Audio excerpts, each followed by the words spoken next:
ধরেন এটা আমার টুপি, সাপোজ এটা কি প্লিজ, এটা কার টুপি?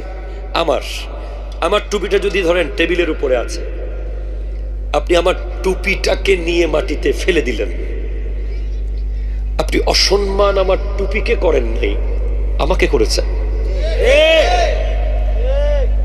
এটা আমার ঘড়ি, আপনি এটাকে পায়ের নিচে ফেলে দিলেন,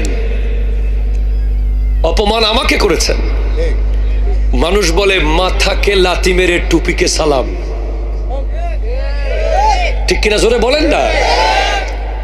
একজন ব্যক্তিকে যখন আমি রেসপেক্ট করব, তার টুপি, তার পাঞ্জাবি, তার জুতা, আমাদের বাবারা, আমাদের আব্বাদের জুতো, আপনি হয়তো আপনার বন্ধু যদি বলে যে জুতোগুলো দে, আপনি পা দিয়ে ঠেলে দিতে পারবেন, কিন্তু আপনার আব্বা যদি বলে আমার জুতোগুলো দে, আপনি হাত দিয়ে নিয়ে সামনে দিতে হবে।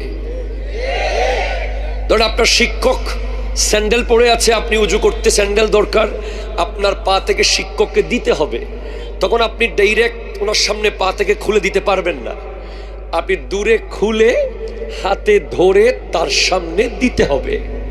এটাকে বলা হয় আদব, ঠিক কিনা জোরে কথা বলেন? আপনি যেই ব্যক্তিকে ভালোবাসবেন, শ্রদ্ধা করবেন, তার কাপড়, তার টুপি, তার পাঞ্জাবি, তার মোবাইল, তার রুম, তার বেডশিট, তার প্রত্যেকটা জিনিসকে রেসপেক্ট করতে হবে, ঠিক কিনা জোরে বলেন? তো আল্লাহকে কি আমরা ভালোবাসি কিনা? জোরে বলে নাই। আল্লাহকে আমরা শ্রদ্ধা করি কিনা? কম না বেশি? পৃথিবীর সবচেয়ে বেশি না কম? সবচেয়ে বেশি।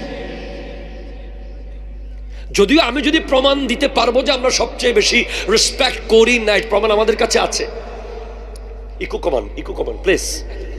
তোমার ঘুমানো যাবে না, তুমি প্রত্যেকটা সাউন্ড সিস্টেম ওলা চাইলে অলি হয়ে যেতে পারে, ঠিক কিনা জোরে কথা বলেন? প্রত্যেকটা সাউন্ড অপারেটর যদি মন দিয়ে ওয়াজ শোনে, তাদের চেয়ে বড় আলেম আর কেউ হবে না, কারণ সবাই চলে গেলেও তার যাওয়ার জায়গা নাই, ঠিক কিনা বলে? সেজন্য তুমি ঘুমাইতে পারবে না। হ্যাঁ, গাউসিয়া, ভেরি গুড, খুব ভালো গাউসিয়া, তাই আওয়াজ খুব ভালো হচ্ছে। আল্লাহ বলছেন ইয়া আইয়ুহাল্লাযীনা আমানু, this indication for believers only, যারা মুমিন তাদেরকে বলছেন আল্লাহ, মুনাফিকদেরকে না। মিথ্যুক, আমানতের খেয়ানতকারী, ওয়াদা খেলাপকারী, কাফের, বেদুইনকে বলছেন না। আল্লাহ বলছেন রিয়েল ইমানদারকে, ওহে ইমানদার, লা তুহিল্লু শাআইরাল্লাহ, আল্লাহর